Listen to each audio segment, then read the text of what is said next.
السلام علیکم ورحمۃ اللہ۔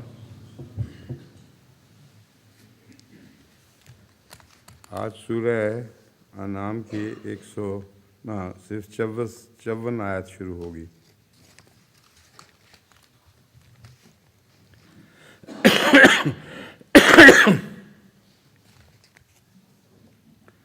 اعوذ باللہ من الشیطان الرجیم، بسم اللہ الرحمن الرحیم۔ وَكَذَلِكَ فَتَنَّا بَعْضَهُمْ بِبَعْضٍ لِيَقُولُوا أَهَٰؤُلَاءِ مَنَّ اللَّهُ عَلَيْهِم مِّن بَيْنِنَا أَلَيْسَ اللَّهُ بِأَعْلَمَ بِالشَّاكِرِينَ۔ ترجمہ: اور اسی طرح ہم ان میں سے بعض کو بعض کے ذریعے آزمائش میں ڈالتے ہیں، یہاں تک کہ وہ کہنے لگتے ہیں کہ ہمارے درمیان بس یہی وہ لوگ ہیں جن پر اللہ نے احسان کیا ہے۔ کیا اللہ شکر گزاروں کو سب سے زیادہ نہیں جانتا؟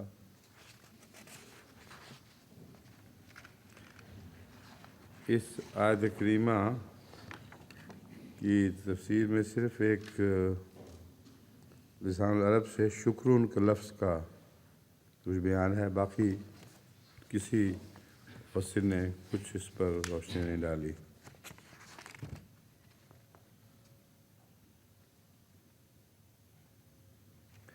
الشکور اللہ تعالیٰ کی صفات میں سے ہے، اور اس کے معنی ہے کہ بندوں کے تھوڑے اعمال بھی اس کے ہاں بڑھ جاتے ہیں اور ان کو کئی گنا بدلہ دیا جاتا ہے، اور اس کا اپنے بندوں کا شکر کرنا یہ ہے کہ وہ ان کی مغفرت کر دیتا ہے۔ یہاں بندہ تو شکور ہوتا ہے کہ اللہ کی نعمتوں کی وجہ سے جو بے شمار نعمتیں اللہ نے بندے پر عطا فرمائی ہیں، تو خدا شکور کیسے ہوتا ہے؟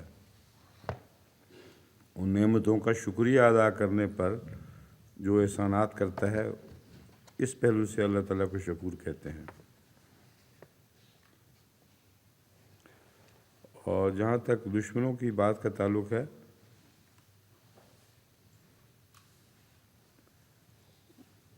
وہ کہتے ہیں کہ اللہ نے یہی لوگ چنے ہیں بس ہمارے درمیان سے، تو ہمارے بڑے بڑے آدمی چنتا، یہ کن لوگوں کو ہمارا سردار بنا کے مقرر کر دیا ہے؟ تو اس کا جواب یہ ہے کہ شکور بندے ہی خدا کی نظر میں آتے ہیں، اور جو شکریہ ادا کرنے والے ہوں اپنی نعمتوں کا، انہیں کو چنا کرتا ہے۔ تو تم سب لوگ تو ناشکرے ہو۔ آیت 55۔ وَإِذَا جَاءَكَ الَّذِينَ يُؤْمِنُونَ بِآيَاتِنَا فَقُلْ سَلَامٌ عَلَيْكُمْ كَتَبَ رَبُّكُمْ عَلَىٰ نَفْسِهِ الرَّحْمَةَ أَنَّهُ مَنْ عَمِلَ مِنْكُمْ سُوءًا بِجَهَالَةٍ ثُمَّ تَابَ مِنْ بَعْدِهِ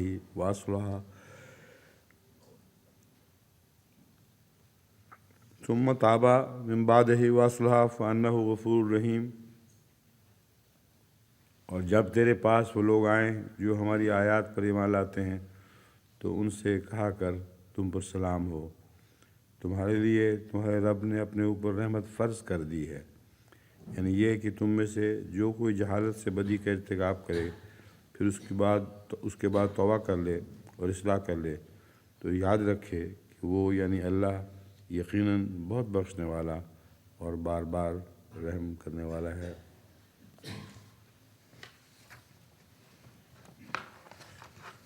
اس آیت کے تعلق میں حضرت خلیفۃ المسیح اول کا ایک چھوٹا سا اقتباس ہے۔ تابہ من بعدہ اصلح، توبہ کے ساتھ اصلاح کی قید ہے۔ توبہ کر لے خالی کافی نہیں، توبہ کے بعد پھر اپنی اصلاح بھی تو ہونی چاہیے،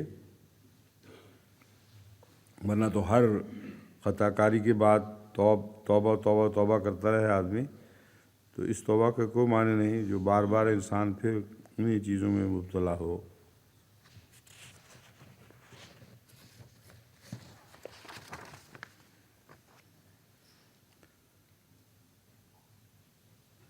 چنانچہ قرآن کریم کی یہ جس طرف اشارہ فرمایا گیا ہے، وہ یہ ہے ثم تابا من بعدہ و اصلح، پھر اس کے بعد توبہ کی اس نے، اس کے بعد و اصلح، اور پھر اصلاح بھی کی۔ اس کے ساتھ غفور الرحیم کی شرط رکھ دی ہے کہ پھر اللہ لازماً ایسے شخص کے لیے مغفرت کرنے والا اور بار بار رحم کرنے والا ثابت ہوگا۔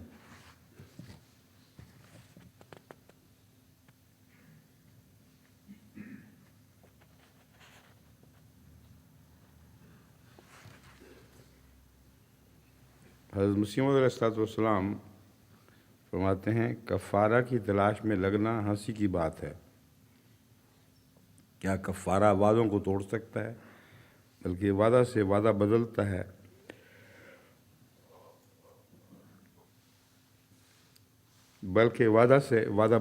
ہے، اور نہ کسی اور تدبیر سے، جیسا کہ اللہ تعالیٰ فرماتا ہے سلام علیکم کتب ربکم علی نفسہ الرحمہ۔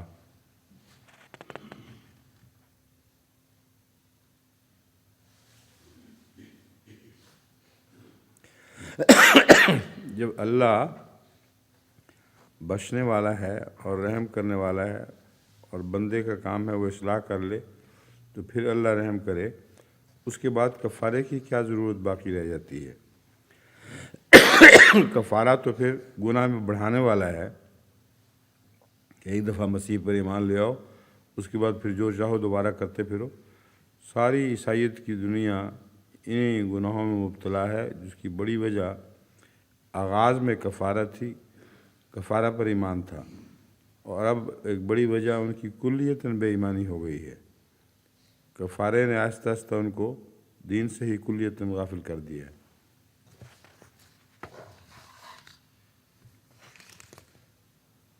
آیت 56 وَكَذَلِكَ نُفَصِّلُ الْآيَاتِ وَلِتَسْتَبِينَ سَبِيلُ الْمُجْرِمِينَ،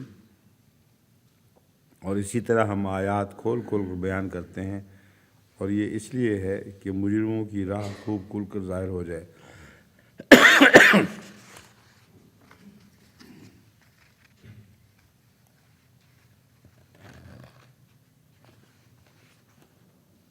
نفصل الآیات، آیات کو کھول کھول کر بیان کرنا۔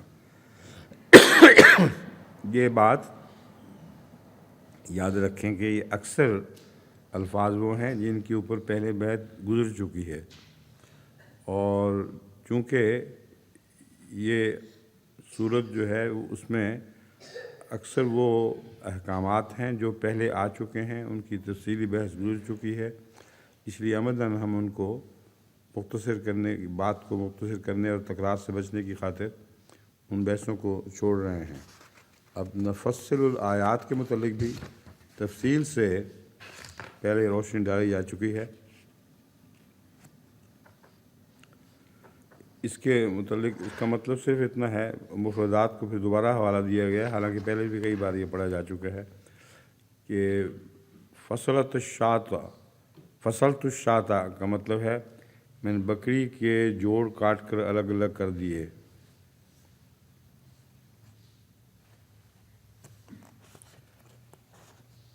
تو مراد یہاں کسی کوئی بکری نہیں ہے جو اس کے جوڑ کاٹے جا رہے ہیں، مراد یہ ہے کہ ہر چیز کو اپنی اپنی جگہ ٹھکانے پر لگا دینا۔ چنانچہ مختلف جب حصے کرتے ہیں تو دیکھا آپ نے بکرے کے وہ یا چوزوں مرغوں کے، ان کی پاؤں الگ، ان کی ریڑھ کی ہڈیاں کے ٹکڑے الگ، ان کی گردنیں الگ، اور اسی طرح تفصیل کے ساتھ ہر چیز کو اپنی جگہ پہ ٹھکانے کو مفصل کہتے ہیں۔ اور یہ اس لیے کیا جا رہا ہے تاکہ مجرم الگ ہو جائیں۔ جو ہر ایک کو اپنے جماعت کے لوگوں میں اکٹھا کیا جائے گا تو جو نیک لوگ ہیں وہ نیکوں کے ساتھ اکٹھے ہوں گے، اور جو بد ہیں وہ بدوں کے ساتھ، تو اپنے اپنے ٹھکانے پہ لگ جائیں گے، اور اس سے بات جو مجرموں کی راہ ہے وہ بالکل کھل کے الگ ہو جائے گی۔ سورہ الانعام آیت 57 قُلْ إِنِّي نُهِیتُ أَنْ أَعْبُدَ الَّذِينَ تَدْعُونَ مِن دُونِ اللَّهِ قُلْ لَا أَتَّبِعُ أَهْوَاءَكُمْ قَدْ ضَلَلْتُ إِذًا وَمَا أَنَا مِنَ الْمُهْتَدِينَ۔ تو کہہ دے کہ یقیناً مجھے منع کر دیا گیا ہے کہ میں ان کی عبادت کروں جنہیں تم اللہ کے سوا پکارتے ہو۔ تو کہہ دے میں تو تمہاری خواہشات کی پیروی نہیں کروں گا، ورنہ میں اسی وقت گمراہ ہو جاؤں گا اور میں ہدایت پانے والوں میں سے نہ بن سکوں گا۔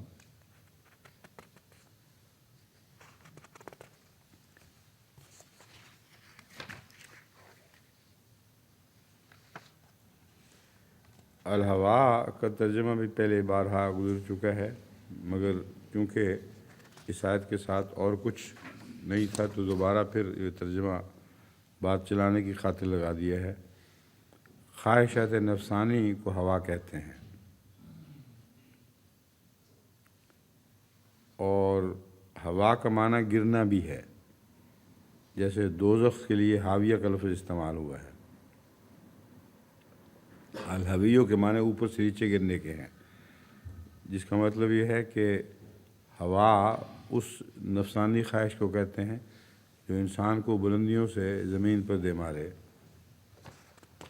انفرادات کی وجہ سے۔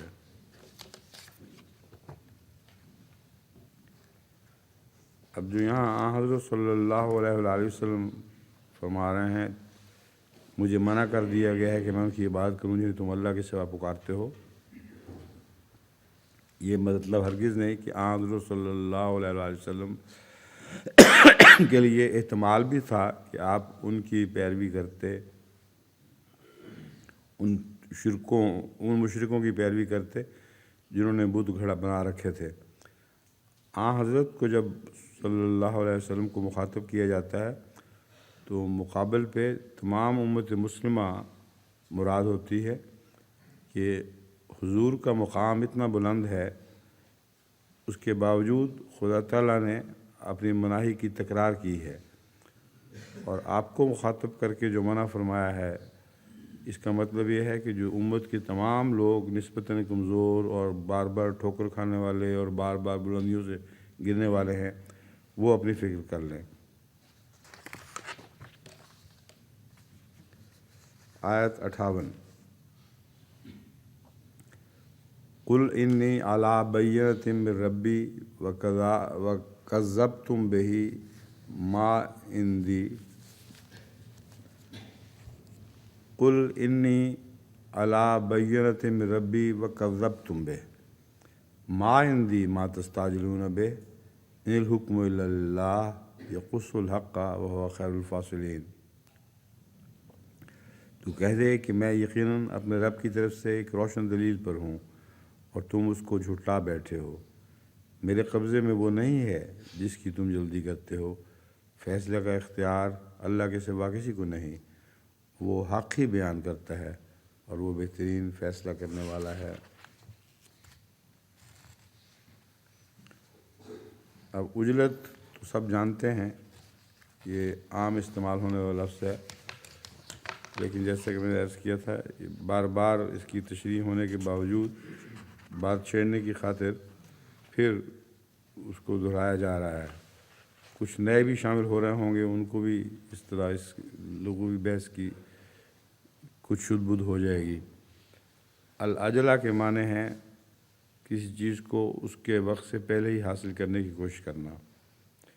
قرآن کریم نے اس کی مذمت کی ہے اور شیطان کو جلد بازی کرنے والا بتایا ہے۔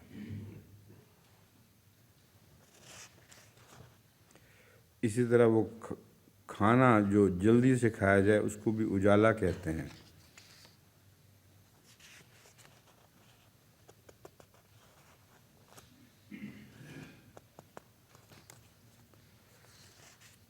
اجل جو بچڑے کو کہتے ہیں اس لیے کہ اجل بہت تیز ترار ہوتا ہے، نہایت پھرتی سے ادھر ادھر بھاگی پھرتا ہے۔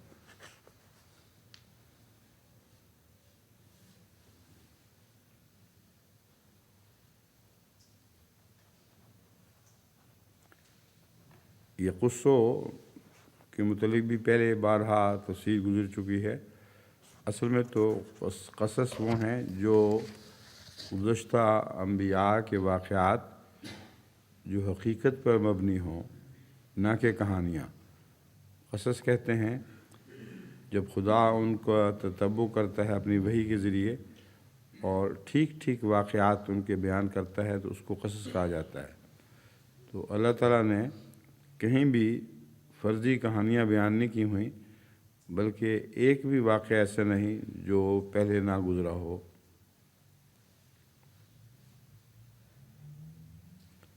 حضرت خلیفۃ المسیح اول رضی اللہ تعالیٰ عنہ اس بارے میں فرماتے ہیں،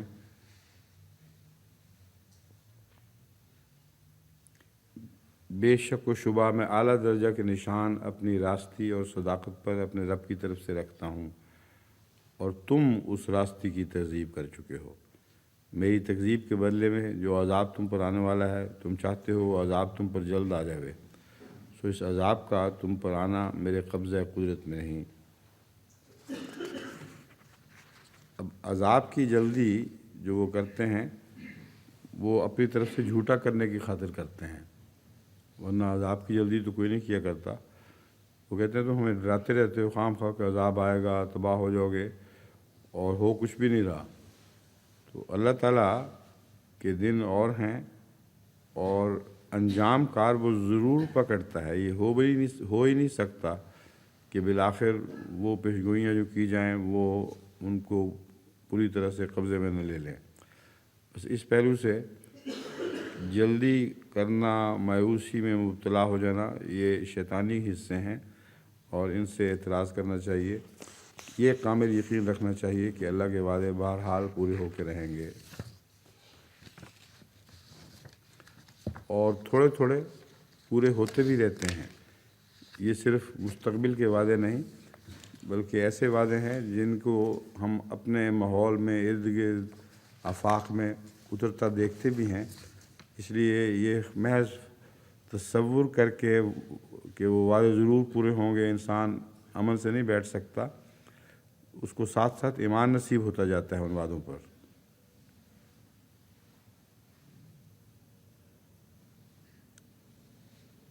اگلی آیت 59 قل لو ان عندی ما تستعجلون به لقضی الامر بینی و بینکم واللہ عالم بالظالمین۔ تو کہہ دے کہ اگر وہ بات جس کی تم جلدی کرتے ہو میرے ہاتھ میں ہوتی تو اب تک ضرور میرے اور تمہارے درمیان فیصلہ ہو چکا ہوتا، تو اللہ ظالموں کو سب سے زیادہ جاننے والا ہے۔ اب یہ فطرت کی بات ہے، اللہ کے ہاں وقت کے اور اندازے ہیں، انسان کے ہاں اور ہیں۔ اللہ کو نے رسول اللہ صلی اللہ علیہ وسلم کو جو فرمایا کہ یہ کچھ ہوگا، تو آپ کے دل میں تو اس بات کی بے قراری لگ جاتی تھی کہ خدا کی بات ضرور پوری ہوتے، میں بھی اپنی آنکھوں سے دیکھوں۔ اس واسطے تو رسول اللہ صلی اللہ علیہ وسلم کو خدا تعالیٰ کی ہدایت یہ ہے کہ تو ان سے کہہ دے کہ میرے بس کی بات ہوتی تو میں تو فوراً ہی یہ وعدے پورے کر کے ایک دفعہ فیصلہ چکا ہوتا، لیکن یہ اللہ کا معاملہ ہے، اس کے حساب مختلف ہیں۔ بس اللہ ہی ہے، جب وہ وقت سمجھے گا فیصلے کا، اس وقت وہ پورا کر دے گا۔ یہ جو تاخیر ہوتی ہے فیصلوں میں، اس میں ایک بڑی حکمت یہ ہے کہ اس دوران جو مختلف نشانات نازل ہوتے رہتے ہیں، ان کی وجہ سے کچھ نیک لوگ ضرور شامل ہوتے چلے جاتے ہیں، اور اگر عذاب فوراً ڈھانپ لے سب کو تو پھر نیک جو دل کے اندر نیک ہیں، چھپے ہوئے نیک ہیں، وہ سارے ختم ہو جائیں۔ اس لیے خدا کے ہاں جو تاخیر ہے اس میں بھی گہری حکمتیں پوشیدہ ہوتی ہیں۔ سورہ الانعام آیت 60 وَعِندَهُ مَفَاتِحُ الْغَیْبِ لَا يَعْلَمُهَا إِلَّا هُوَ وَيَعْلَمُ مَا فِي الْبَرِّ وَالْبَحْرِ وَمَا تَسْقُطُ مِنْ وَرَقَةٍ إِلَّا يَعْلَمُهَا وَلَا حَبَّةٍ فِي ظُلُمَاتِ الْأَرْضِ وَلَا رَطْبٍ وَلَا يَابِسٍ إِلَّا فِي كِتَابٍ مُبِينٍ۔ اور اس کے پاس غیب کی کنجیاں ہیں جنہیں اس کے سوا اور کوئی نہیں جانتا، اور وہ جانتا ہے کہ جو بر و بحر میں ہے کوئی پتہ نہیں گرتا مگر اس کا علم رکھتا ہے، اور کوئی دانہ نہیں زمین کے اندھیروں میں چھپا ہوا، اور کوئی تر یا خشک چیز نہیں مگر اس کا ذکر ایک روشن کتاب میں ہے۔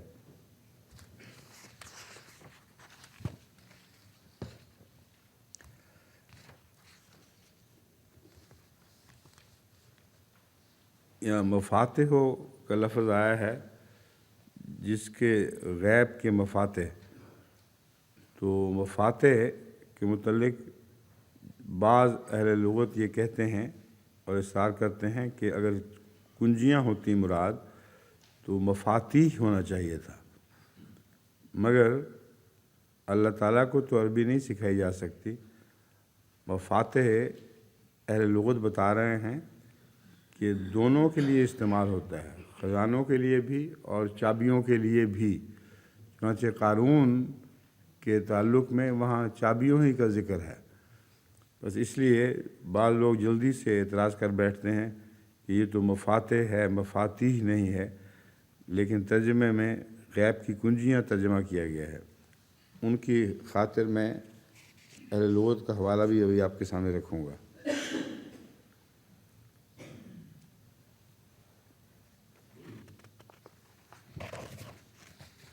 مفاتح کے تعلق میں حضرت امام راغب فرماتے ہیں، المفتاح والمفتاح وہ چیز جس سے دوسری چیز کھولی جائے یعنی کنجی، اس کی جمع مفاتیح اور مفاتح دونوں آتی ہیں۔ جو مفاتیح پر زور دینے والے ہیں وہ سن لیں، حضرت امام راغب سے بہتر قرآنی الفاظ کا ترجمہ اور کوئی نہیں کر سکتا۔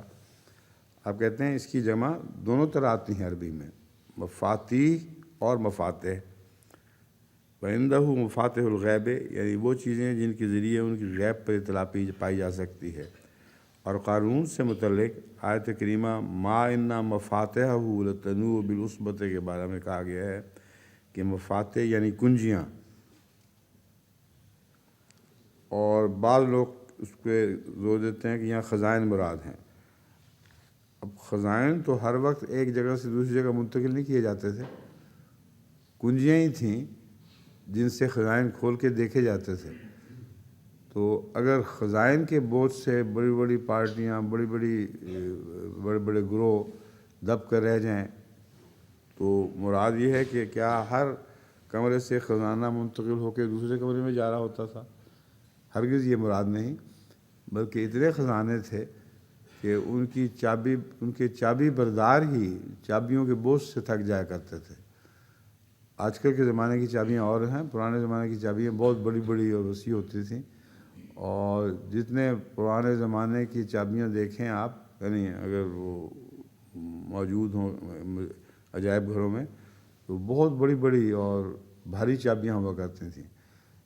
تو اتنے خزانے تھے اس کے پاس کہ ان کو اٹھانے سے، ان کے بوجھ سے بڑی بڑی جماعتیں تھک جایا کرتی تھیں۔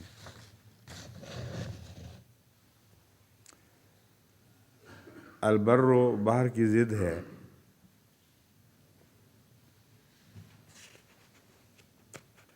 اور یہاں مفردات راغب فرماتے ہیں، امام راغب فرماتے ہیں کہ مراد ہے البر والبحر وسیع پیمانے پر نیکی جو محیط ہو بر و بحر پر۔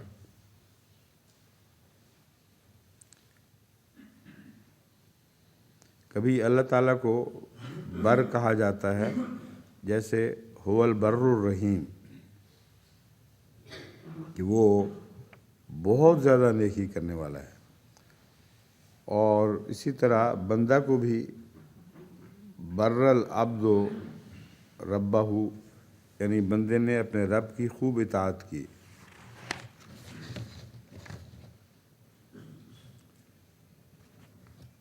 الورقہ سے مراد درخت کے پتے ہیں۔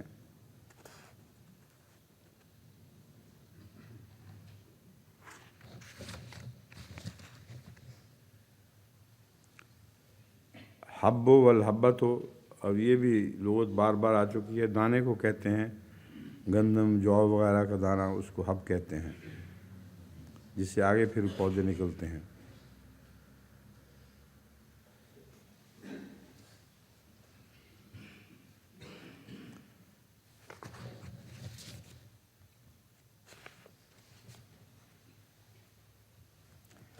ایک حدیث ہے جس کے متعلق یہ بخاری کتاب التفسیر سے لی گئی ہے، حضرت سالم بن عبداللہ رضی اللہ تعالیٰ اپنے والد سے روایت کرتے ہیں کہ رسول اللہ صلی اللہ علیہ وسلم نے فرمایا کہ مفاتیح الغیب یعنی غیب کی کنجیاں 5 ہیں۔ الساعۃ یعنی قیامت کا علم، نمبر 2 کب وہ بارش نازل کرے، اور وہی ہے جو جانتا ہے کہ رحموں میں کیا پوشیدہ ہے، اور کسی نفس کو یہ نہیں پتہ کہ وہ کل کیا کرے گا یا کمائے گا، اور کسی جان کو علم نہیں کہ وہ کس جگہ مر جائے گا۔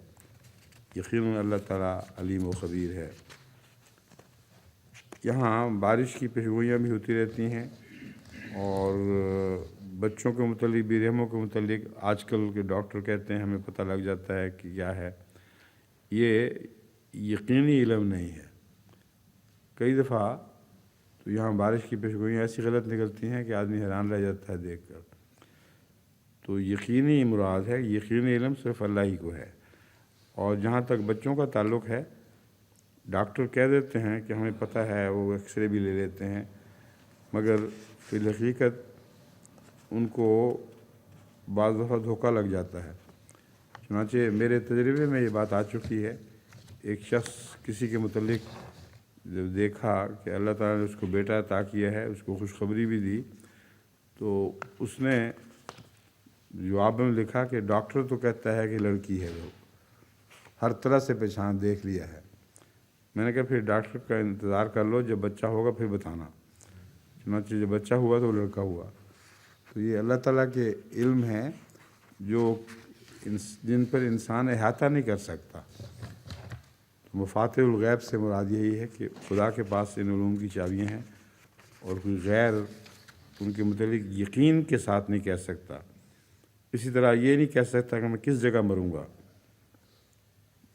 موت کے لیے کوئی نہ کوئی جگہ ایسی مقرر ہے جہاں خدا کو علم ہے مگر بندے کو پتہ نہیں۔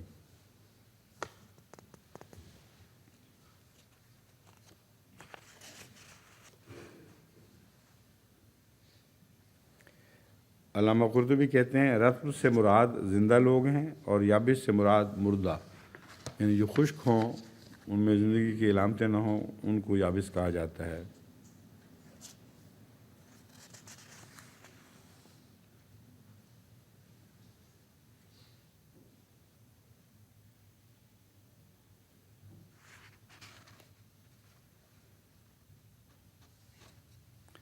حضرت خلیفہ مسیح اول نے رضی اللہ تعالیٰ عنہ نے یہ ذکر کیا ہے کہ نبی کریم جس ملک میں جس وقت رہتے تھے، وہ ملک وہ وقت عظیم الشان بت پرستی کا تھا۔ مکے کے اندر 360 بت پوجے جاتے تھے۔ عیسائی جو تھے وہ حضرت مریم کے پجاری تھے۔ آگے ایک واقعہ لکھتے ہیں، ایک کتاب میں میں نے پڑھا ہے کہ مریم کے بت کو روپہلی گوٹے کنارے کے کپڑے پہنائے جاتے تھے۔ بت پرست کی عقل عجیب طور پر ماری جاتی ہے۔ ایک عظیم الشان بت پرست کا ذکر ہے، وہ اکتوبر کے آخری دنوں میں توشہ خانے میں تنہا بڑے اہتمام کے ساتھ درزی سے کچھ کپڑے پشمینے کے سلا رہا تھا۔ یہ حضرت خلیفہ المسیح اول کا اپنی آنکھوں دیکھا واقعہ ہے۔ جب وہ کپڑے سلوا رہا تھا، میں ان کو دیکھ کر بہت حیران ہوا، کیونکہ وہ کپڑے کسی انسانی قد کے معلوم نہیں ہوتے تھے، بہت بڑے بڑے کپڑے تھے۔ دریافت کرنے پر معلوم ہوا کہ سیتا جی کے ہیں۔ میں نے درزی سے کہا اس میں روئی بھی ڈال دینا، سردی کا موسم ہے۔ اس پر وہ خاموش رہ گیا۔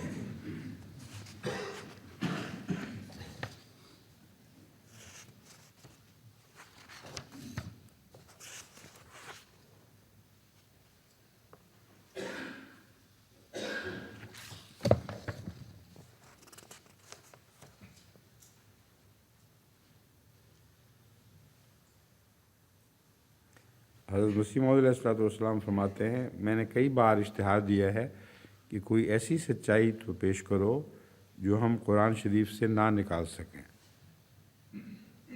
لا رطب ولا یابس الا فی کتاب مبین۔ کوئی خشک و تر ایسا نہیں جو قرآن میں موجود نہ ہو۔ یہ ایک ناپیدا کنار سمندر ہے، اور اپنے حقائق اور معرف کے لحاظ سے اپنی فصاحت و بلاغت کے رنگ میں اگر بشر کا کلام ہوتا تو سطحی خیالات کا نمونہ دکھایا جاتا، مگر یہ طرز ہی اور ہے جو بشری طرزوں سے الگ اور ممتاز ہے۔ اس میں باوجود اعلیٰ درجہ کی بلند پروازی کے نمود و نمائش بالکل نہیں۔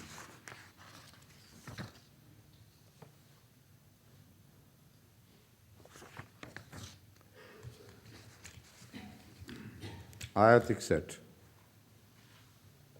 وَهُوَ الَّذِي يَتَوَفَّاكُم بِاللَّيْلِ وَيَعْلَمُ مَا جَرَحْتُم بِالنَّهَارِ ثُمَّ يَبْعَثُكُم فِيهِ لِيُقْضَىٰ أَجَلٌ مُّسَمًّى ثُمَّ إِلَيْهِ مَرْجِعُكُمْ ثُمَّ يُنَبِّئُكُم بِمَا كُنتُمْ تَعْمَلُونَ۔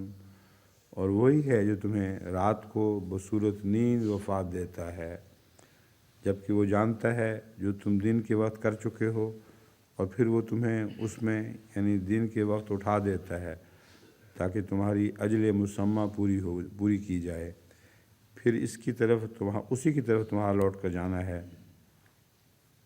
پھر جو بھی تم کیا کرتے تھے وہ اس سے تمہیں آگاہ کرے گا۔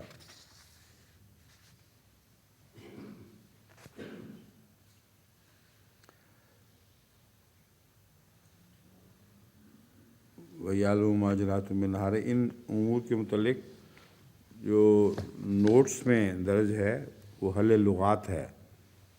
جرح الرجل فلانا آبہ، کسی پر جرح کی، اس پر عیب لگایا، کہ جو وکیل بھی جرح کرتے ہیں یہ جرح کر کے تو اس کو داغدار کرنے کی کوشش کرتے ہیں جو گواہ بظاہر معصوم ہو۔ جرح الرجل، کمایا کسی نے، اس کے لیے بھی جرح کا لفظ استعمال ہوتا ہے۔ باثہ آثارہ، وہ وحیجہ، جوش دلایا۔ باثہ من المنام احبہ ویقظہ،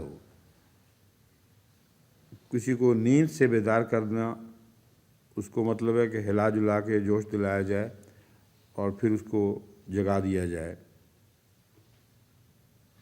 المیت احیاء، مردہ اور زندہ کو، مردہ اور زندہ دونوں کے لیے المیت اور احیاء کا لفظ آتا ہے، میت مردہ کے لیے اور احیاء زندہ لوگوں کے لیے۔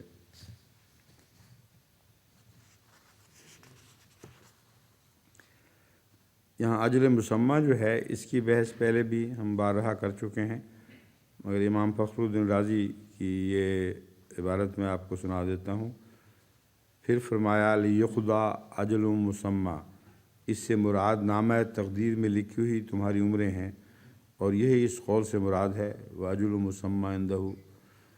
اجل مسمہ کے متعلق جیسا کہ ہمیشہ میں بار بار توجہ دلا چکا ہوں، ایک مقررہ مدت ہے جس سے آگے بات جا ہی نہیں سکتی۔ اس وقت بودھا ہو کے انسان ختم ہو جائے گا اور اس سے آگے اس کے جانے کا سوال نہیں، لیکن اس سے پہلے بہت سی مدتیں ایسی ہیں جو کسی کو اس کے آخری وقت سے پہلے ہلاک کر سکتے ہیں۔ بہت سی ایسی چیزیں ہیں جو آخری وقت سے پہلے ہلاک کر سکتے ہیں۔ اچانک ایسی بیماریاں ہیں یا اپنی بد پرہیزیوں کی وجہ سے رفتہ رفتہ بیماریاں اتنی بڑھ گئیں کہ جہاں تک خدا تعالیٰ نے جسمانی صلاحیت رکھی تھی اس سے پہلے ہی انسان مرنے کے لیے تیار ہو گیا۔ حادثات ہیں پھر اس کے علاوہ۔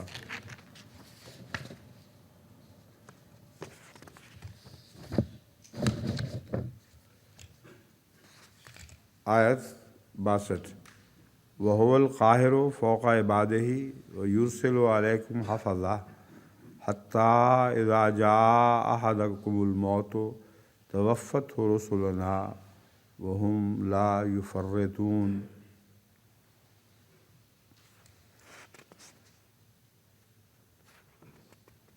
اس میں حفظہ کا لفظ بھی بار بار آ چکا ہے پہلے، اور تفرید کا لفظ بھی بار بار آ چکا ہے، لیکن چونکہ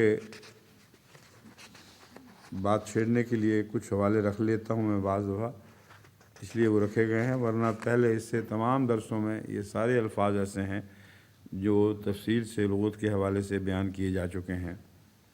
ترجمہ اس کا یہ ہے اور وہ اپنے بندوں پر جلالی شان کے ساتھ غالب ہے، قاہر، جلالی شان کے ساتھ، اور وہ تم پر حفاظت کرنے والے نگران بھیجتا ہے، یہاں تک کہ جب تم میں سے کسی کو موت آوے تو اسے ہمارے رسول وفا دے دیتے ہیں اور وہ کسی پہلو کو نظر انداز نہیں کرتے۔ جو موت کا وقت ہے اس میں یہ جو ہے فرمایا کسی پہلو کو نظر انداز نہیں کرتے، مراد یہ ہے کہ اجل مسمى سے پہلے پہلے جو بھی اس کے زندگی کے حالات ہیں جن کے نتیجے میں اس کی موت نسبتاً پہلے آئی ہے، ہر اس پہلو کو جو موت کے فرشتے ہیں وہ مد نظر رکھتے ہیں، اور فرشتوں سے مراد ایک نظام ہے موت کا جس کو کہتے ہیں اسرائیل کا نظام۔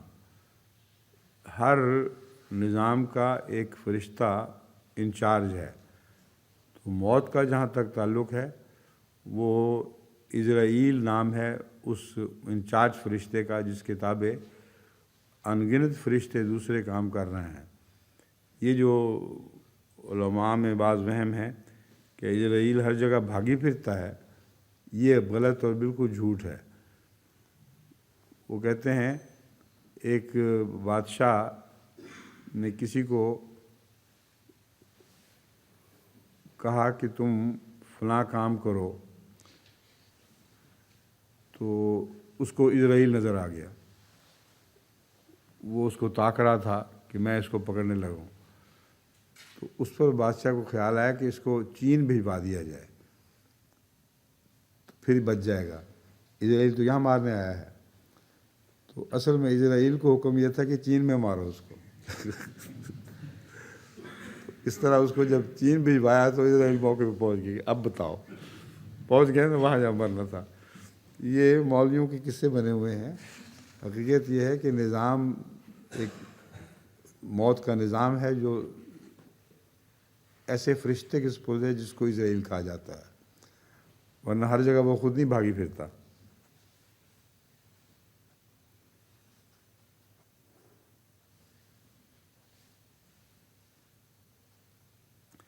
علامہ فخر الدین رازی یرسل علیکم حفظہ کے متعلق لکھتے ہیں کہ اللہ تعالیٰ کی اپنے بندوں پر صفت قہاریت کی جلوہ گری اس صورت میں بھی ہے کہ وہ ان کے لیے حفاظتی نگران ارسال فرماتا ہے، اور یہ حفاظتی نگران درج ذیل ارشاد الہی میں اشارۃ النص کے طور پر مذکور ہیں، لہو معقبات من بین یدیہ ومن خلفہ یحفظونہ من امر اللہ۔ اس آیت کی بھی پہلے ہماری تفصیل سے بحث گزر چکی ہے، یعنی یہ وہ الفاظ ہیں جو دوسری آیات میں آئے، اسی مضمون کو دوسری آیات میں بیان کیا جا چکا ہے۔ مطلب یہ ہے کہ کوئی بھی انسان فعل نہیں کرتا مگر موت اس کو ہر لمحہ جھانک رہی ہے، اور اگر اللہ کی تقدیر سے اللہ ہی کی تقدیر نہ بچائے تو کسی شخص کا ہر وقت مر جانا، ہر لمحہ مر جانا یہ ایک طبی بات ہے، اس کا زندہ رہنا تعجب کی بات ہے۔ چنانچہ ڈاکٹرز جو جانتے ہیں وہ یہاں تک جانتے ہیں کہ اب ایک حکم ملتا ہے دماغ سے ایک حرکت کا، اور اگر انگلی ہلانے کی حرکت کا حکم ہو تو اس حرکت کے درمیان اور دماغی حکم کے درمیان بے شمار چھوٹے چھوٹے وسیلے بنے ہوئے ہیں اور اعصاب ہیں جو کھل کر ایک پیغام کو دوسری جگہ پہنچاتے ہیں، اور بعض کیمیکلز اس حکم کو پھر منفی کر دیتی ہیں۔ اگر ایک لمحہ کے لیے، ایک لمحے کے اربواں حصے میں وہ کیمیکل کام نہ کرے تو وہیں موت واقع ہو جائے گی۔ تو یہ وہم ہے کہ ہم زندہ ہیں اور موت اتفاق ہے، موت قانون ہے، اور ہمارا زندہ رہنا ثابت کرتا ہے کہ اللہ تعالیٰ نے ہماری حفاظت کے بے شمار انتظام کر رکھے ہیں جن سے ہم غافل رہتے ہیں۔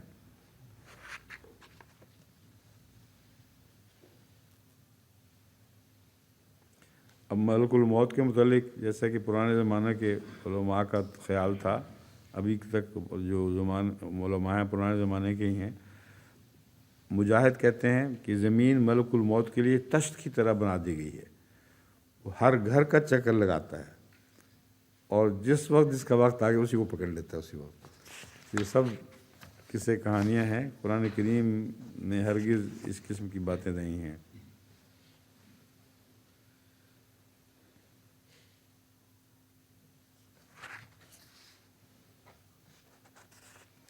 حضرت مسیح موعود علیہ الصلوۃ والسلام اس سلسلے میں تحریر فرماتے ہیں، تم پر حفاظت کرنے والے مقرر ہیں،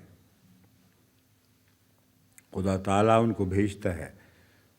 اس مقام میں صاحب معالم نے یہ حدیث لکھی ہے کہ ہر ایک بندہ کے لیے ایک فرشتہ موکل ہے جو اس کے ساتھ ہی رہتا ہے، اس کی نیند اور بیداری میں شیاطین اور دوسری بلاؤں سے اس کی حفاظت کرتا رہتا ہے۔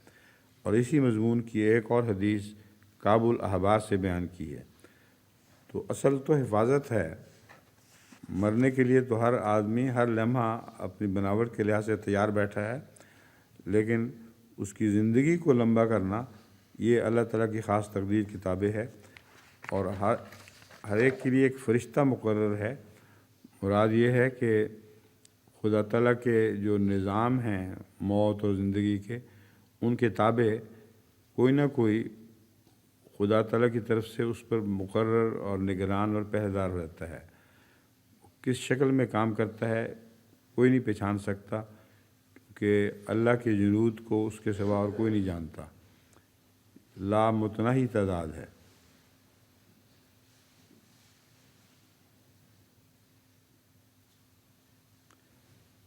پھر حضرت مسیح موعود علیہ السلام لکھتے ہیں، اکرمہ سے یہ حدیث لکھی ہے کہ ملائکہ ہر یک شر سے بچانے کے لیے انسان کے ساتھ رہتے ہیں، اور جب تقدیر مبرم نازل ہو تو الگ ہو جاتے ہیں۔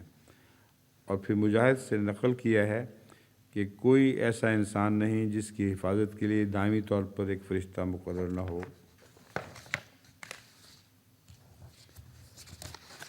آیت 63، ثم ردوا الی اللہ مولاہم الحق الا لہ الحکم وہو اسرع الحاسبین، پھر وہ لوٹائے جاتے ہیں اللہ کی طرف جو ان کا حقیقی مولا ہے، خبردار فرما روائی اسی کی ہے اور حساب لینے والوں میں سب سے تیز ہے۔ اس میں کوئی حوالہ کسی لغت کسی تفسیر کا نہیں ہے، صرف اپنی ذات میں یہ بات بالکل کھلی کھلی ہے، ثم ردوا الی اللہ مولاہم الحق۔ ہر انسان پر ایک وقت آ جاتا ہے جب وہ واپس اپنے مولا کی طرف لوٹ کر جاتا ہے، اور اس وقت اس کو معلوم ہوتا ہے کہ حکم اسی کا تھا اور اسی کا چلتا رہا ہے۔ ہم فرضی طور پر یہاں دنیا میں حاکم بنے رہے، اور اللہ پھر حساب میں جلدی کرتا ہے، سب سے زیادہ تیز حساب کرنے والا ہے۔ مطلب یہ ہے کہ اللہ کو حساب کرنے کی جلدی کوئی نہیں۔ اسرع الحاسبین میں یہ مضمون دلچسپ ہے کہ اس کے ہاں تو حساب تیار ہی رہتا ہے۔ افراتفری میں بہی کھاتوں والے جس طرح حساب کرتے ہیں اس کو حساب کی کوئی ضرورت نہیں ہے۔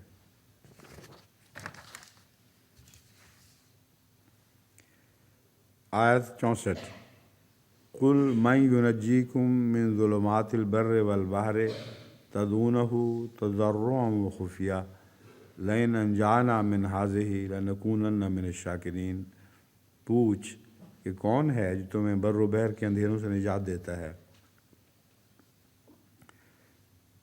دیتا ہے جب تم اسے گریہ وزاری سے پکار رہے ہوتے ہو، اور مخفی طور پر بھی کہ اگر اس نے ہمیں اس آفت سے نجات دے دی تو ہم ضرور شکر گزاروں میں سے ہوں گے۔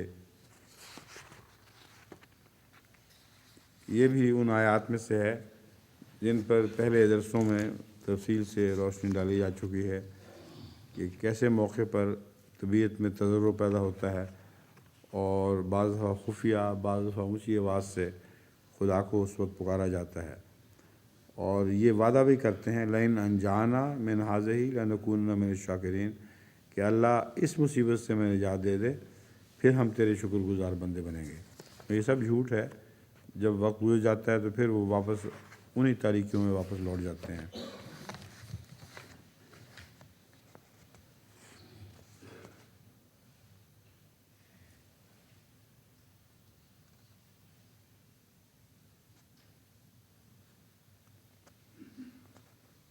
امام راغب کہتے ہیں یہ وہ وقت ہے جب کہ اللہ کے سوا دوسرے سے اس کی امیدیں منقطع ہو جاتی ہیں، پھر وہ خدا کی طرف جھکتا ہے۔ حضرت مسیح موعود علیہ الصلوۃ والسلام فرماتے ہیں اب ظاہر ہے کہ ان آیات کا حاصل مطلب یہی ہے کہ جب بعض گناہ گاروں کو ہلاک کرنے کے لیے خدا تعالیٰ اپنے قہری ارادے سے اس دریا میں صورت طوفان پیدا کر دیتا ہے جس میں ان لوگوں کی کشتی ہو، تو پھر ان کی تضرع و رجوع پر ان کو بچا بھی لیتا ہے، حالانکہ جانتا ہے کہ پھر وہ مفسدانہ حرکات میں مشغول ہوں گے۔ کیا اس طوفان سے یہ غرض ہوتی ہے کہ کشتی والوں کو صرف خفیف خفیف سی چوٹیں لگیں؟ یہ مراد تو نہیں ہوا کرتی۔ مراد یہ ہے کہ وہ جب بچتے ہیں تو اس وجہ سے بچتے ہیں کہ اس ہولناک وقت سے گزرنے کے بعد ان کی توجہ اللہ کی طرف منتقل ہو جائے۔ سورہ انعام آیت 65 قُلِ اللَّهُ يُنَجِّيكُم مِّنْهَا وَمِن كُلِّ كَرْبٍ ثُمَّ أَنتُمْ تُشْرِكُونَ، کہہ دے اللہ ہی ہے جو تمہیں اس سے بھی نجات بخشتا ہے اور ہر بے چینی سے بھی، پھر بھی تم شرک کرنے لگتے ہو۔ تو جتنی بھی انسان کو بلائیں پڑتی ہیں، انسان پر بلائیں پڑتی ہیں، نجات دینے والا تو اللہ ہی ہے۔ یہاں تک کہ بیماری کے متعلق بھی انسان اپنی کوتاہیوں سے بیمار ہوتا ہے، جیسا کہ حضرت ابراہیم علیہ الصلوۃ والسلام عرض کرتے ہیں فَإِذَا مَرِضْتُ فَهُوَ يَشْفِينِ، کہ بیماری تو میں کرتا ہوں، یعنی میں اپنی کوتاہیوں کی وجہ سے بیمار ہوتا ہوں، فَهُوَ يَشْفِينِ، اللہ ہی ہے جو مجھے نجات بخشتا ہے اس سے۔ بس ہر بے چینی بھی بیماری کا حصہ ہی ہوا کرتی ہے۔ کسی قسم کی بے چینی ہو، سکون حقیقت میں تو اللہ کی طرف سے ہی ملتا ہے، اور اس کے بعد جب سکون مل جاتا ہے تو پھر لوگ شرک شروع کر دیتے ہیں۔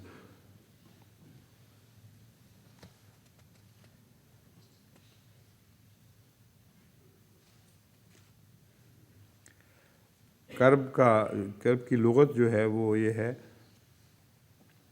امام راغب کے نزدیک زمین میں ہل چلا کر مٹی کو جو الٹ پلٹ کیا جائے اس کو کرب کہتے ہیں۔ مراد یہ ہے کہ انسانی زندگی میں ایک قسم کا ہیجان برپا ہو جاتا ہے، ہر چیز الٹ پلٹ ہو جاتی ہے۔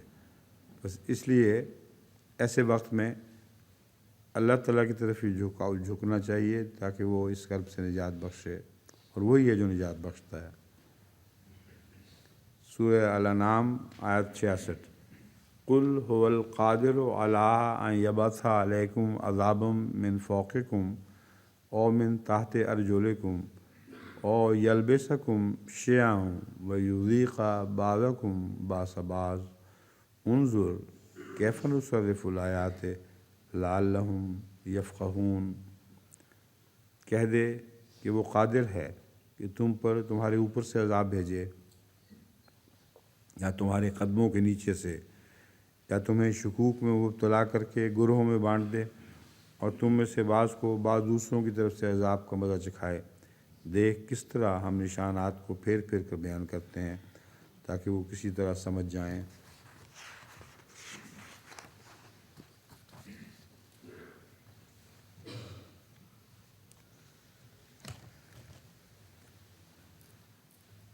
شیعین کی بحث میں ہے انتشار، شال خبر ہو، ایک خبر پھیل گئی، قوت پکڑ گئی، شال قوم ہو، قوم پھیل گئی۔ اور شیعت النارا بالحطب، میں نے ایندھن ڈال کر آگ کو بھڑکا دیا اور تیز کر دیا۔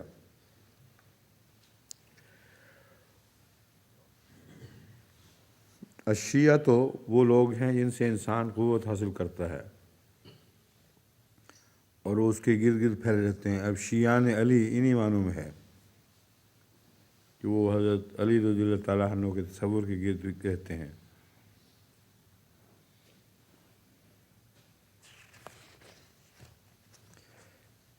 اس شیعہ کے لفظ کے حوالے سے امام راغب لکھتے ہیں یہ جو قرآن کریم میں آتا ہے انہ من شیعتہ ابراہیم، تو حضرت نوح کے شیعوں میں سے تھا۔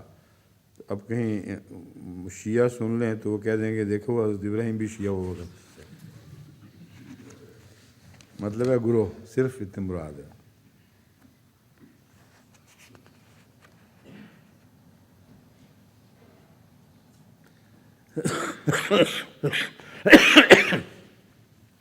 الفقہ کے معنی حاضر علم کی مدد سے غائب علم تک پہنچنے کے ہیں۔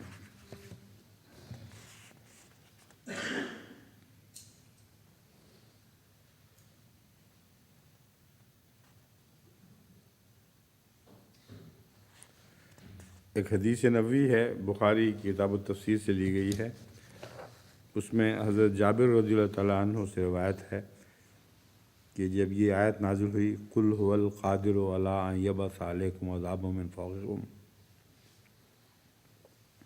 تو آن حضرت صلی اللہ علیہ وسلم نے فرمایا اعوذ بوجہک، میں تیرے منہ کی ہی پناہ مانگتا ہوں، یعنی تیری شان کی، تیرے وجہ، تیرے حسین چہرے کی۔ وجہ کے کئی معنی ہیں اور اصل تو وجہ ہے توجہ اللہ کی رضا، تو میں تیری رضا، تیری توجہ کی پناہ مانگتا ہوں۔ اور جب خدا نے یہ فرمایا او من تحت ارجلکم، تو آپ نے پھر فرمایا اعوذ بوجہک، میں تیرے پرجلال چہرے کی پناہ مانگتا ہوں۔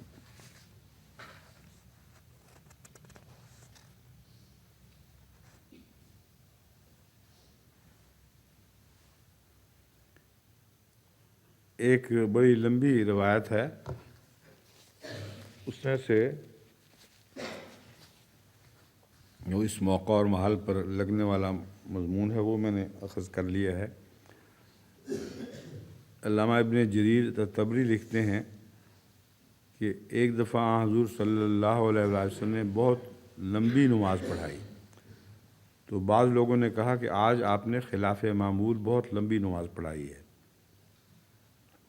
حضور صلی اللہ علیہ وسلم کا یہ دستور نہیں تھا کہ لمبی نمازیں پڑھائیں، سوائے گرہن کی نماز کے وقت جو بہت لمبی ہو جایا کرتی تھی، مگر غیر معمولی طور پر کسی خاص حکمت کے پیش نظر بعض دفعہ بعض نمازوں کو لمبا کیا ہے آپ نے۔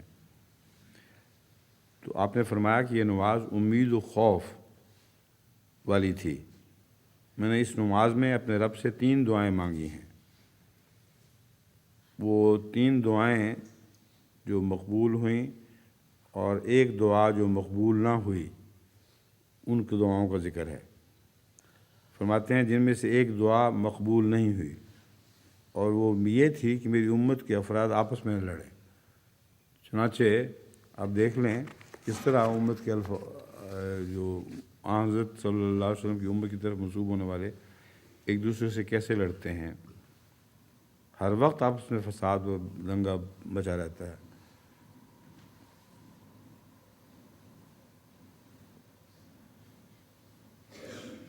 فوق سے مراد اور تحت ارجلکم سے مراد کیا ہے؟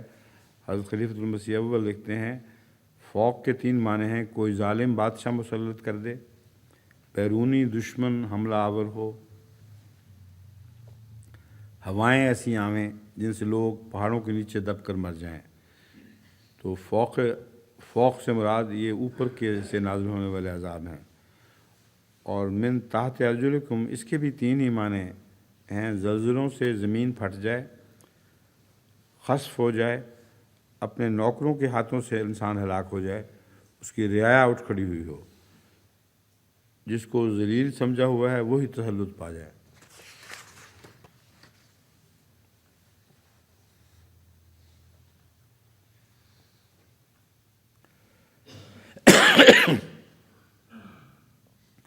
حضرت مسیح علیہ السلام فرماتے ہیں یہ ضرور نہیں ہے کہ خدا ہر وقت ایک ہی رنگ میں عذاب دے۔ قرآن شریف میں عذاب کی کئی اقسام بیان کیے ہیں، عذاب کے کئی اقسام بیان کیے ہیں، جیسے قل هو القادر علی ان یبعث علیکم عذابا من فوقکم او من تحت ارجلکم اور یلبسکم شیعا و یذیق بعضکم باس بعض، جنگ و لڑائی وغیرہ کو بھی عذاب قرار دیا ہے۔ عذاب بہت اقسام کے ہوتے ہیں، کیا خدا کے پاس عذاب کی ایک ہی قسم ہے؟ اور خدا یعنی یہ سوال ہے کہ جواب اس کا ہے نہیں، ایک قسم میں نہیں ہے۔ اور خدا کی عادت ہے کہ ہر نشان میں ایک پہلو اخفاء کا رکھتا ہے، ورنہ وہ چاہے تو چن چن کر بڑے بڑے بدماش ہلاک کر دے، سب لوگ ایک ہی دن میں سیدھے ہو جائیں۔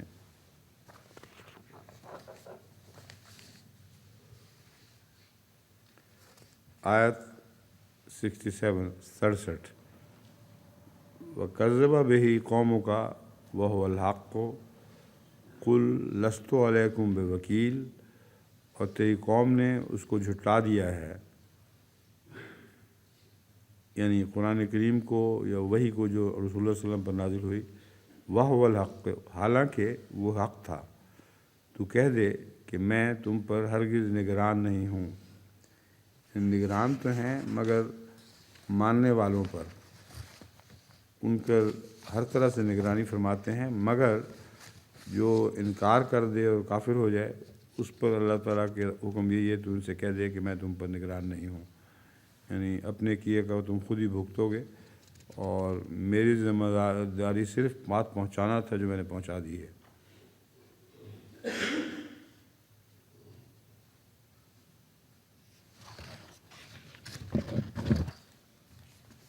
آیت 68 لِكُلِّ نَبَإٍ مُسْتَقَرٌّ وَسَوْفَ تَعْلَمُونَ، ہر پیش خبری کا ایک وقت اور جگہ مقرر ہے، اور ان قریب تم جان لو گے۔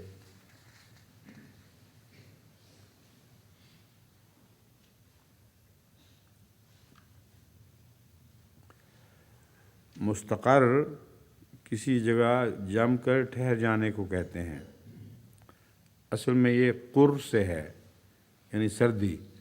جس طرح سردی ہر چیز کو جما دیتی ہے، اسی طرح انسان کو جب ایک جگہ سے آگے کوئی جگہ پناہ نہ ملے، وہیں سکڑ کر وہیں ختم ہو جائے، تو اس کو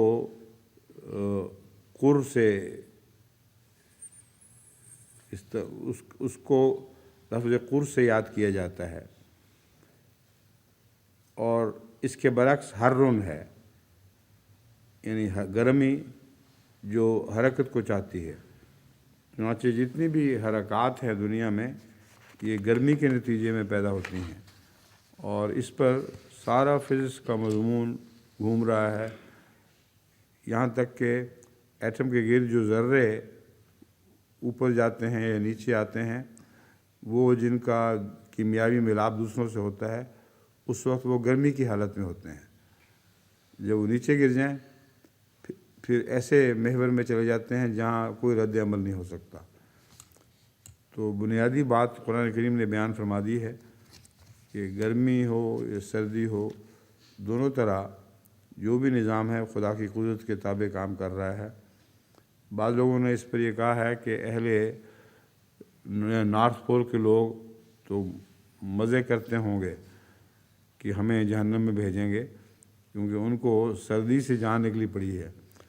تو قرآن کریم نے دونوں قسم کے جہنموں کا ذکر کیا ہے، سردی کے جہنم کا بھی ہے اور گرمی کے جہنم کا بھی ہے۔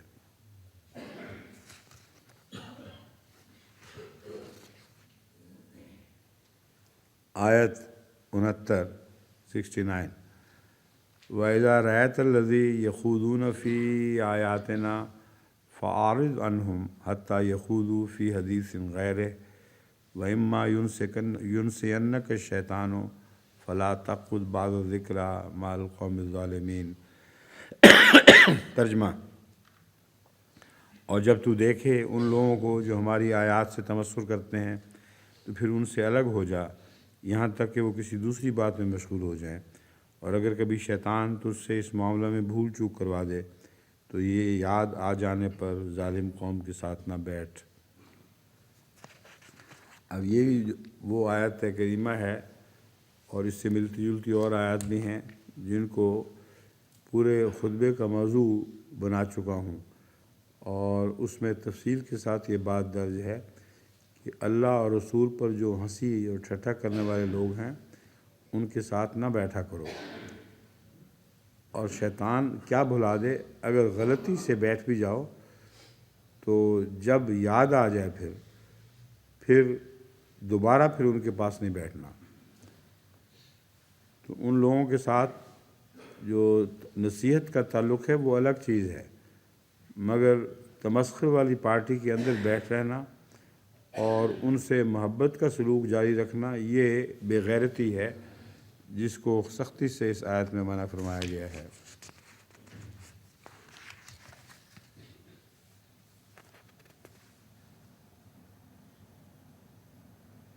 خوض کا معنی کسی کام میں مشغول ہونے کا مفردات میں لکھا ہوا ہے۔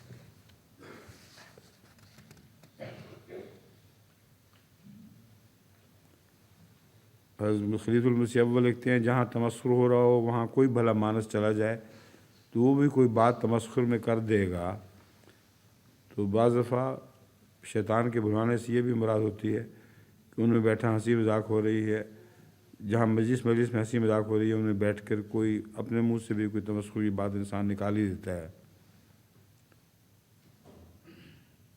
حدیث میں آیا ہے کسی شخص کے حالات معلوم کرنے ہوں تو اس کے دوستوں کو دیکھو۔ اب جن لوگوں کے ساتھ اٹھنا بیٹھنا ہے اگر وہ دین کا مذاق اڑانے والے ہیں تو حضرت صلی اللہ علیہ وسلم نے ایسے لوگوں کو پہچاننے کا یہ طریقہ بیان کر دی ہے کہ جو جن لوگوں میں اٹھتا بیٹھتا ہے ویسے ہی اس کا اندر کا حال ہے۔ آیت 70 وَمَا عَلَى الَّذِينَ يَتَّقُونَ مِنْ حِسَابِهِمْ مِنْ شَيْءٍ وَلَٰكِنْ ذِكْرَىٰ لَعَلَّهُمْ يَتَّقُونَ، اور جو لوگ تقوی اختیار کرتے ہیں ان پر ان لوگوں کے حساب کی کچھ بھی ذمہ داری نہیں، لیکن یہ محض ایک بڑی نصیحت ہے تاکہ وہ تقوی اختیار کریں۔ اب اس میں کسی لغت کی بحث کوئی اور تفصیلی بحث کی ضرورت ہی نہیں ہے، سیدھی سادی بات ہے جو براہ راست ہر شخص کو سمجھ میں آ سکتی ہے۔ جو لوگ تقوی اختیار کرتے ہیں ان پر ان لوگوں کے حساب کی کچھ بھی ذمہ داری نہیں، یعنی جو لوگ تقوی اختیار نہیں کرتے ان کے حساب کی ذمہ داری ان پر نہیں ہے جو تقوی اختیار کرتے ہیں۔ وہ اپنے تقوی سے ڈر کر اپنے لیے ایک الگ مجلس بنا لیتے ہیں، جن پر تقوی کی باتیں بھاری ہوتی ہیں وہ الگ مجلس بنا لیتے ہیں۔ تو جہاں تک حضرت صلی اللہ علیہ وسلم کا تعلق ہے ایک نصیحت کرنے والے ہی ہیں آپ، اور نصیحت ہے تاکہ وہ تقوی اختیار کریں۔ فذکر ان نفعت الذکریٰ، قرآن کریم میں جو ذکر آتا ہے کہ بار بار نصیحت کر ضرور فائدہ پہنچائے گی، تو اس میں معاملے میں پہلے بھی میں گفتگو کر چکا ہوں، نصیحت کچھ نہ کچھ فائدہ ضرور پہنچاتی ہے، اور بعض دفعہ انسان جلدی تھک جاتا ہے اور نصیحت چھوڑ بیٹھتا ہے، حالانکہ جس شخص نے انکار بھی کیا اور نصیحت کا وہ بھی دراصل کچھ نہ کچھ اندر سے متاثر ہو چکا ہوتا ہے۔ اور ایسا ہم نے بھی بارہا اپنے تجربے میں دیکھا ہے۔ مجھے یاد ہے سیالکوٹ میں ایک دفعہ مسجد گیا تو کوئی بھی اور نمازی نہیں تھا، اتنا خطرناک جھکڑ چل رہا تھا، اتنا طوفان آیا ہوا تھا کہ سوائے ایک شخص کے جو ٹٹرا ہوا بیٹھا تھا اور کوئی بھی نہیں تھا۔ اسی مسجد میں اس سے پہلے بارہا جا کر میں لوگوں کو کہہ چکا تھا کہ صبح کی نماز خاص طور پر اٹھا کرو اور کیسا بھی موسم ہو ضرور پہنچا کرو۔ تو ایک آدمی تھا اور وہ وہی تھا جو ہر دفعہ سنتا تھا اور انکار کر دیا کرتا تھا کہ نہیں جی یہ کام نہیں ہو سکتا۔ میں یہی سمجھتا رہا کہ اس پر کوئی اثر نہیں، اور اس نے مجھے یاد کروایا کہ میرے دل اندر سے کھل گیا تھا۔ پھر جب تبدیلی دل میں پیدا ہوئی تو اب دیکھ لیں میں اکیلا ہوں، کوئی بھی نمازی یہاں نہیں سوائے میرے، کیونکہ میرے دل کے اندر یہ تبدیلی ہو چکی تھی۔ میں سوچا کرتا تھا کہ خدا کا بندہ میں نصیحت کرنے کے لیے آیا ہے، تو اندر سے دل کھایا گیا۔ یہ ہے مضمون جو اللہ تعالیٰ نے حضرت صلی اللہ علیہ وآلہ وسلم کو سب سے زیادہ سکھایا تھا، فذکر ان نفعت ذکرہ، نصیحت کرتا چلا جا، ضرور نصیحت کچھ نہ کچھ فائدہ پہنچائے گی۔ سورہ الانعام آیت 71۔ اور تو ان لوگوں کو چھوڑ دے، اچھا پہلے آیت اصل پڑھنی ہے، وَذَرِ الَّذِينَ اتَّخَذُوا دِينَهُمْ لَعِبًا وَلَهْوًا وَغَرَّتْهُمُ الْحَيَاةُ الدُّنْيَا وَذَكِّرْ بِهِ أَن تُبْصَرَ نَفْسٌ بِمَا كَسَبَتْ لَيْسَ لَهَا مِن دُونِ اللَّهِ وَلِيٌّ وَلَا شَفِيعٌ وَإِن تَعْدِلْ كُلَّ عَدْلٍ لَا يُؤْخَذْ مِنْهَا أُولَٰئِكَ الَّذِينَ أُبْسِلُوا بِمَا كَسَبُوا لَهُمْ شَرَابٌ مِّنْ حَمِيمٍ وَعَذَابٌ أَلِيمٌ بِمَا كَانُوا يَكْفُرُونَ۔ اور تو ان لوگوں کو چھوڑ دے جنہوں نے اپنے دین کو کھیل کود اور نفس کی خواہشات کو پورا کرنے کا ذریعہ بنا رکھا ہے، انہیں دنیا کی زندگی نے دھوکہ میں مبتلا کر دیا ہے۔ اور تو اس قرآن کے ذریعے نصیحت کر تاکہ کہیں ایسا نہ ہو کہ کوئی جان جو کچھ اس نے کمایا ہے اس کی وجہ سے ہلاک ہو جائے، جبکہ اس کے لیے اللہ کے سوا نہ کوئی دوست ہوگا اور نہ کوئی شفاعت قبول کرنے والا، اور اگر وہ برابر کا بدلہ پیش بھی کر دے تب بھی اس سے کچھ نہیں لیا جائے گا۔ یہی وہ لوگ ہیں جو بسبب اس کے جو انہوں نے کمایا ہلاک کیے گئے۔ ان کے لیے کھولتا ہوا پانی بطور مشروب اور دردناک عذاب ہوگا بسبب اس کے جو وہ انکار کیا کرتے تھے۔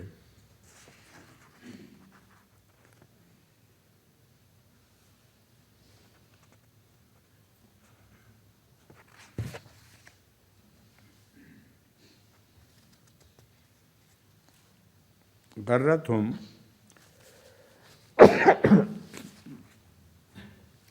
تو فلانن، امام راغب لکھتے ہیں اس کے معنی ہیں میں نے اس کو دھوکہ دیا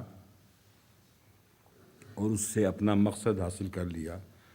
اور غرتن کے معنی بیداری کی حالت میں غفلت کے ہیں، اور غرار کے معنی اونگ کے ساتھ غفلت کے ہیں۔ شیطان کو بھی غرور کہا جاتا ہے، یعنی سخت دھوکہ دینے والا۔ پھر تبصلہ کے متعلق حضرت امام راغب لکھتے ہیں البسلو کے معنی کسی چیز کو سمیٹنا اور روکنا کے ہیں۔ سمیٹنے کے مفہوم کے پیش نظر استعارتاً ترش روئی کے معنی میں بھی استعمال ہوتا ہے۔ اب یہ کیسے استعمال ہوتا ہے اس کی سمجھ نہیں آ سکی،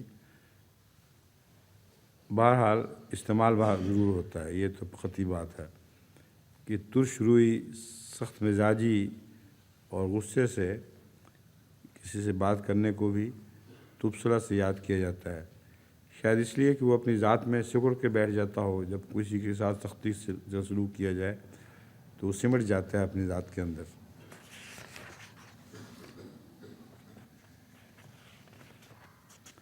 الحمیم سخت گرم پانی کو کہتے ہیں، اور اس کے علاوہ ایسا دوست بھی جو گرمی سختی میں کام آنے والا ہو، کسی حالت میں بھی انسان سے بے وفائی نہ کرے، اس کو بھی حمیم کہا جاتا ہے۔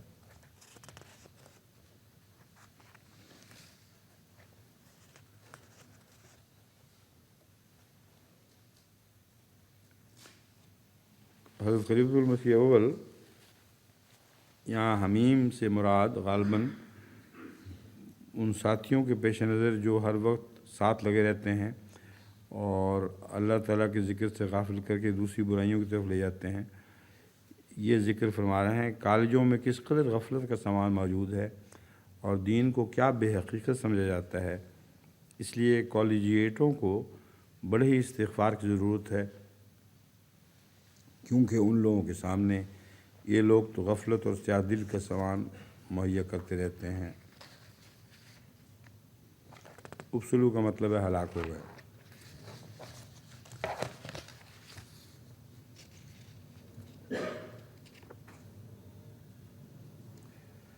یہ بھی وہ آیت کریمہ ہے جس مضمون کی آیات پہلے گزر چکی ہیں اور تفصیل سے ان پر بحث ہو چکی ہے، اس لیے اس بحث کو اب زیادہ لمبا کرنے کی یہاں ضرورت نہیں. ایک قسم کی دہرائی ہو رہی ہے پہلی باتوں کی. تو دنیا میں جتنی بھی زندگی کا کھیل تماشا ہے یہ محض وقتی طور پر دل بہلاوے کی باتیں ہیں، اور ایسی دل بہلاوے کی باتیں ہیں جو اصل مقصد سے انسان کو باز رکھتی ہیں اور الگ رکھتی ہیں، اور نتیجتاً اس کا نتیجہ یہی نکلتا ہے کہ یہ چیزیں غافل کر کے آخر ہلاک کر دیتی ہیں. اسی تعلق میں کوئی شفاعت قبول کرنے والا نہیں ہوگا، یہ جو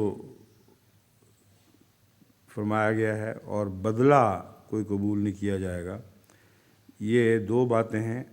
ایک تو یہ کہ آن حضرت صلی اللہ علیہ وآلہ وسلم جو شفیع المذنبین ہیں، آپ کو خدا تعالیٰ نے اجازت دی ہے اس لیے کہ آپ جانتے ہیں کہ کون اس لائق ہے کہ اس کی شفاعت کی جائے. بس اگر کچھ تھوڑی سی کمزوریاں رہ گئی ہوں تو جو شفاعت کرنے والا ہے اس کی شفاعت سے وہ کمزوریاں دور کر دی جاتی ہیں. اور جہاں تک برابر کے بدلے کا تعلق ہے کہ اگر وہ برابر کا بدلہ بھی پیش کر دے تب بھی اس سے کچھ نہیں لیا جائے گا.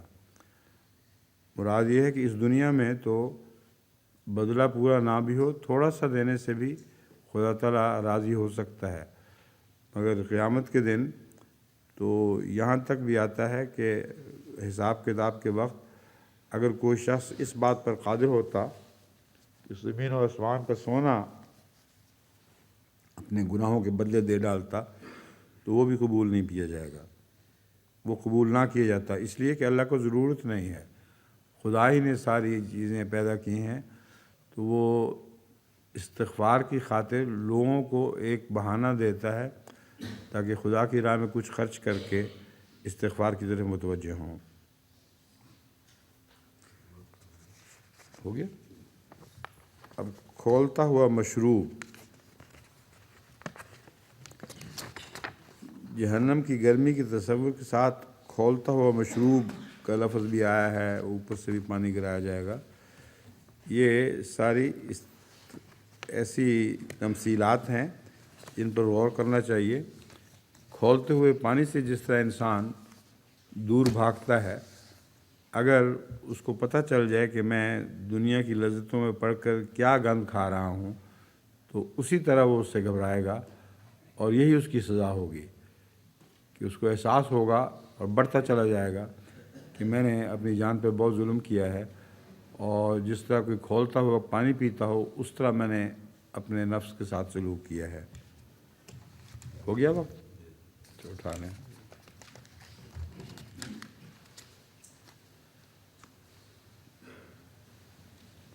نو رہ گئی ہیں آیتیں، باقی تیاری کر لیں گے آج.